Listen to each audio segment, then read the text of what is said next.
नमस्कार, दिन भर की बड़ी खबरों में आपका स्वागत है। मैं हूं प्रिया और आइए नजर डालते हैं अब तक की कुछ मुख्य खबरों पर। सबसे पहली खबर, छत्तीसगढ़ के दंतेवाड़ा में बारसूर थाना क्षेत्र में नक्सलियों द्वारा लगाए गए बैनर पोस्टर को हटाने के दौरान हुए आईईडी ब्लास्ट में सीआरपीएफ के 4 जवान घायल हो गए हैं।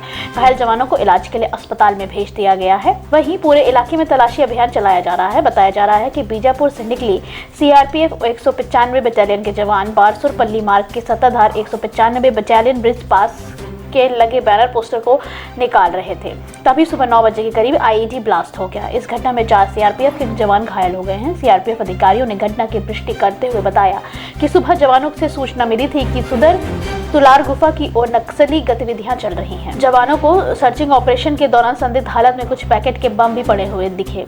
उन्हें डिफ्यूज करने की कोशिश के दौरान आईईडी ब्लास्ट हो गया, जिसमें 4 जवानों को चोटें आई हैं। फिलहाल घायलों को रायपुर रेफर कर दिया गया है। अगली खबर, छत्तीसगढ़ के मुख्यमंत्री भूपेश बघेल ने प्रधानमंत्री नरेंद्र मोदी को पत्र लिखकर सभी प्लेटफॉर्मों पर महादेव ऐप पर प्रतिबंध लगाने की मांग करी है।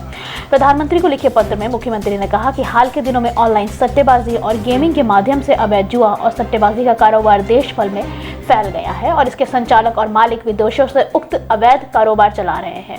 बघेल ने इस बात पर प्रकाश डाला है कि छत्तीसगढ़ सरकार और उनकी राज्य पुलिस के इस अवैध कारोबार के संबंध में शुरू से ही सख्त कार्रवाई कर रही है। इस संबंध में केस दर्ज करने, इसमें शामिल आरोपियों को गिरफ्तार करने और संपत्ति जब्त करने में सफलता हासिल की गई है। मार्च 2022 से अब तक इस संबंध में 90 से अधिक आपराधिक मामले छत्तीसगढ़ पुलिस द्वारा दर्ज कर लिए गए हैं। इसमें से 450 से अधिक आरोपियों को गिरफ्तार किया गया है। बैंक खातों में लगभग 16 करोड़ रुपए फ्रीज कर दिए गए हैं। कई लैपटॉप, मोबाइल जब्त किए गए हैं। बघेल ने यह भी बताया है कि राज्य पुलिस ने 80 प्लेटफॉर्म पे यूआरएल लिंक एप्स को प्रतिबंधित और अक्षम करने के लिए इलेक्ट्रॉनिक और सूचना प्रौद्योगिकी मंत्रालय को लिखा है। मुख्यमंत्री ने कहा कि गूगल के साथ भ्रष्टाचार के माध्यम से अवैध कारोबार में शामिल महादेव ऐप को प्ले स्टोर से हटा दिया गया है। हाल ही में इलेक्ट्रॉनिक्स और सूचना प्रौद्योगिकी मंत्रालय द्वारा महादेव बुक सहित 22 अवैध सट्टेबाजी ऐप्स और वेबसाइट पर प्रतिबंध लगा दिया गया है। लेकिन ध्यान देने वाली बात यह है कि अवैध कारोबार कई अंतर्राष्ट्रीय या घरेलू mobile number, mail ID, Telegram, WhatsApp, URL link, Instagram, APK file आदि के माध्यम से भी संचालित होता है। अगली खबर, आंध्र प्रदेश ने नागार्जुन सागर बांध पर कब्जा कर लिया है। सिर्फ इतना ही नहीं बल्कि उसने बांध में अपनी ओर पानी छोड़ना भी शुरू कर दिया है। इस वजह से दोनों राज्यों के बीच तनाव पैदा हो गया है। कृष्णा नदी पर बने नागार्जुन सागर बांध पर तेलंगाना सरकार का नियंत्रण है। नदी के पानी को लेकर पहले भी दोनों राज्यों के बीच टकराव की स्थिति पैदा होती रही है। दरअसल गुरुवार को जब तेलंगाना में चुनाव की तैयारी चल रही थी, तभी उसी दिन सुबह 2 बजे आंध्र प्रदेश के करीब 700 पुलिसकर्मियों ने बांध पर कब्जा कर लिया। उन्होंने दायनी नहर को खोल दिया, जिसकी वजह से प्रति घंटे 500 क्यूसेक कृष्णा नदी का पानी रिलीज हुआ। आंध्र प्रदेश राज्य के सिंचाई मंत्री आंबती रामबाबू ने एक एक्सपर्ट ट्वीट पोस्ट करते हुए कहा कि हम पीने के पानी के लिए कृष्णा नदी पर नागार्जुन सागर दाहिनी नहर से पानी छोड़ रहे हैं। रिपोर्ट के मुताबिक सिंचाई मंत्री ने बाद में सफाई देते हुए कहा कि उन्होंने सिर्फ इतना ही पानी लिया है जितना आंध्र प्रदेश और तेलंगाना के बीच हुए समझौते को लेकर उन्हें लेना चाहिए। रामबाबू ने मीडिया से कहा कि हमने कोई समझौता नहीं तोड़ा है। कृष्णा नदी का 66% पानी आंध्र प्रदेश का है, जबकि 34% तेलंगाना का। हमने पानी की इससे एक बूंद का इस्तेमाल नहीं किया है जो हमारी नहीं है। हमने अपने क्षेत्र में अपनी नहर खोलने की कोशिश की है। इस पानी पर हमारा हक है। अगली खबर, तमिलनाडु सतर्कता एवं भ्रष्टाचार निरोधक निदेशालय के अधिकारियों ने राज्य सरकार के एक कर्मचारी से 20 लाख रुपए की उगाही करने के आरोप में केंद्रीय एजेंसी प्रवर्तन निदेशालय के एक अधिकारी को गिरफ्तार कर लिया है। मुदेर में उससे कार्यालय की तलाशी ली जा रही है। डीवीसी अधिकारियों ने सरकारी डॉक्टर से रिश्वत मांगने और स्वीकार करने के आरोप में अंकित तिवारी को गिरफ्तार किया है, जो आय से अधिक संपत्ति के मामले में भी आरोपी है। अधिकारियों ने उनकी कार से 20 लाख रुपए नकद जब्त किए हैं, जो उन्हें कथित तौर पर रिश्वत के रूप में मिले थे। इसके बाद ईडी अधिकारी को पूछताछ के लिए डीजीगुल स्थित वीडीएनसी कार्यालय ले जाया गया है। बाद में उन्हें देर रात ईडी के मुदेर कार्यालय में उनके पास आवास में तलाशी ली गई और कई अन्य दस्तावेज भी जब्त किए गए हैं और बाद में अधिकारी को 14 दिन की न्यायिक हिरासत में भेज दिया गया है। तमिलनाडु में यह पहली बार है कि ईडी के किसी अधिकारी को गिरफ्तार किया गया है। डीडीगुल के डॉक्टर सुरेश बाबू को मिली शिकायत के बाद ईडी अधिकारी के खिलाफ मामला दर्ज किया गया था। शिकायतकर्ता के अनुसार वह डीडीगुल के सरकारी अस्पताल में उपाधीश के रूप में काम करता है। उनके खिलाफ 2018 में आय के ज्ञात स्रोतों से अधिक संपत्ति जमा करने का मामला दर्ज किया गया था। उन्होंने आरोप लगाया है कि कुछ महीने पहले तिवारी ने उनसे संपर्क किया था और उन्हें आरोपों से मुक्त करने के लिए 3 करोड़ रुपए की रिश्वत की मांग की थी।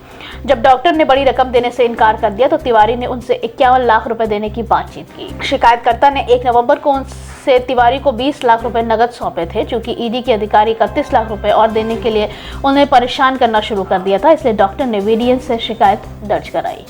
अगली खबर, मध्य प्रदेश विधानसभा के चुनाव के नतीजे 30 दिसंबर को घोषित कर दिए जाएंगे। विधानसभा चुनाव में समाजवादी पार्टी ने गठबंधन से अलग ताल ठोका था। कांग्रेस की उपेक्षा से नाराज सपा प्रमुख अखिलेश यादव ने उम्मीदवारों की सूची जारी की थी। अब समाजवादी पार्टी लोकसभा चुनाव की तैयारी में जुट गई है। पार्टी का दफ्तर बनाने के लिए खजुराहो में 2 प्लॉट भी खरीदे गए हैं। प्लॉट खरीदने की वजह बिल्कुल साफ है, खजुराहो से मध्य प्रदेश की सियासत में समाजवादी पार्टी दमखम लगाएगी।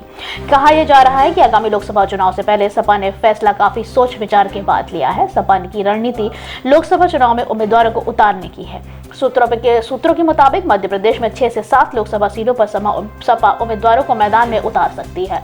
2024 के लोकसभा चुनाव की सपा की नजर बुंदेलखंड की सीटों पर है। समाजवादी पार्टी इंडिया गठबंधन का प्रमुख घटक दल है। उत्तर प्रदेश में अखिलेश यादव की पार्टी गठबंधन के साथ है। इंडिया गठबंधन में कांग्रेस भी शामिल है। मध्य प्रदेश में कांग्रेस और बीजेपी का जनाधार है। सपा दफ्तर खोलकर बुंदेलखंड से मध्य प्रदेश की जनाधार बढ़ाने की रणनीति की काम कर रही है। सियासी पंडितों का कहना है कि लोकसभा चुनाव से पहले बुंदेलखंड में कार्यालय खोलकर अखिलेश यादव की पार्टी कांग्रेस पर दबाव बनाने की कोशिश कर रही है। मध्य प्रदेश में सपा का इंडिया गठबंधन से अलग चुनाव लड़ना कांग्रेस को नुकसान पहुंचा सकता है। सपा कांग्रेस के वोट बैंकर में सेंधमारी करेगी। कांग्रेस का वोट बंटने से बीजेपी को चुनाव में फायदा मिल सकता है।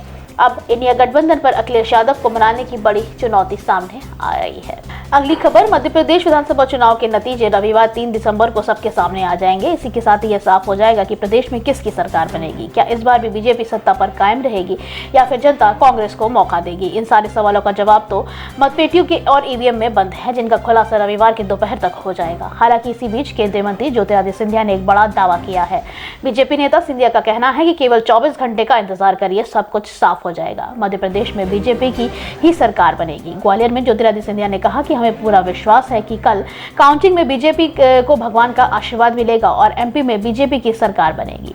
24 घंटे इंतजार कीजिए, सब कुछ साफ हो जाएगा। तो वहीं जेपी नड्डा की तारीफ करते हुए ज्योतिरादित्य सिंधिया ने कहा कि चुनाव के लिए उन्होंने ऊर्जावान तरीके से प्रयास किया है। वहीं कांग्रेस भी मध्य प्रदेश में बड़ी जीत का दावा कर रही है। रणदीप सिंह सुरजेवाला ने दावा किया है कि 3 दिसंबर को सूर्योदय के साथ ही भाजपाई सत्ता का कुशासन का अंत होगा और कांग्रेस को 135 से ज्यादा सीट हासिल होगी। इसी के साथ पार्टी को जनता के दिए गए सभी वादे पूरा भी करेगी। एग्जिट पोल के आंकड़ों के इतर मध्य प्रदेश के गृह मंत्री नरोत्तम मिश्रा ने दावा किया है कि मध्य प्रदेश में बीजेपी पूर्ण बहुमत से सरकार बनाएगी। नरोत्तम मिश्रा ने दावा किया है कि एमपी के बीजेपी को 165 से ज्यादा सीटें मिलने वाली हैं, जबकि एबीपी सी वोटरों के सर्वे की बात करें तो बीजेपी को 88 से 112 सीटें मिल सकती है। आखिरी खबर, न्यूजीलैंड के एक भारतवंशी की हत्या की साजिश रचने के मामले में 3 खालिस्तानी आतंकवादियों को दोषी पाया गया है।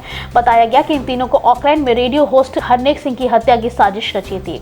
हरनेक खालिस्तानी विचारधारा के कट्टर आलोचक रहे हैं, इसलिए वे इन कट्टरपंथियों के निशाने पर आ गए थे। रिपोर्ट्स के मुताबिक 27 वर्षीय सरजीत सिद्धू इस मामले का मास्टरमाइंड है। उसने हत्या की कोशिश के आरोप को कबूल भी लिया है। वहीं 44 वर्षीय सुखप्रीत सिंह को उसके सहयोग के लिए दोषी ठहराया गया है।